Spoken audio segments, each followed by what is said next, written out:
दरम्यान आमदार जितेंद्र आव्हाडांनी भुजबळांना प्रत्युत्तर दिलंय। भुजबळांनी पवारांबद्दल केलेलं फोनचं विधान अतिशय बालिश असल्याचं आव्हाडांनी म्हटलंय। तसंच फोन करण्यापेक्षा पवारांना इतर खूप कामं आहेत असा चिमटा आव्हाडांनी भुजबळांना काढलाय। दरम्यान ओबीसींची बाजू घेण्यासाठी भुजबळांनी मला फोन केला होता असंही आव्हाडांनी स्पष्ट केलंय। विचारांच्या नेत्याने इतकं बालिश स्टेटमेंट करावं की 5 वाजता बारामतीहून फोन आला। त्या दिवशी साहेब कुठे होते हे तर माहिती नव्हतं मला। भुजबळ साहेब बोलताना थोडं तरी उगाच कारण नसताना मनात विद्वेष निर्माण होईल, उगाच कारण नसताना एक दुसऱ्यांवरती आरोप होतील, कशाला पाहिजे? काय संबंध शरद पवारांचा? कशाला आणता शरद पवारांना मध्ये?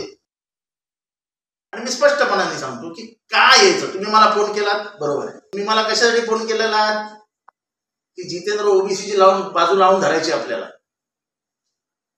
मला हे जे काही ओबीसी विरुद्ध मराठा हे झुंजवण्याचं काम आहे ते मला पहिल्या दिवसापासून मान्य नाही। आणि ज्या दिवसापासून ही लढाई सुरू झाली तेव्हापासून मी सांगतोय की हे सरकार ओबीसी विरुद्ध मराठा लढाई लावून देत आहे, बाकी त्यांना काही इच्छा नाही।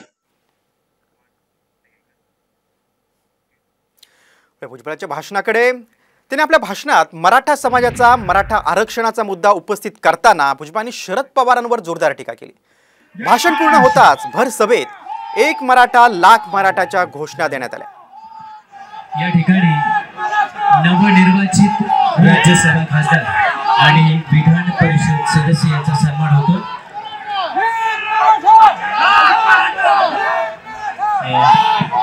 सुनील तटकरे साहेब प्रदेशाध्यक्ष यांना विनंती आहे आपण हा सन्मान करायचा। ती सुबुद्धी आपल्या सगळ्या विरोधी पक्षाच्या नेत्यांना मिळो अशी परमेश्वराकडे प्रार्थना करतो।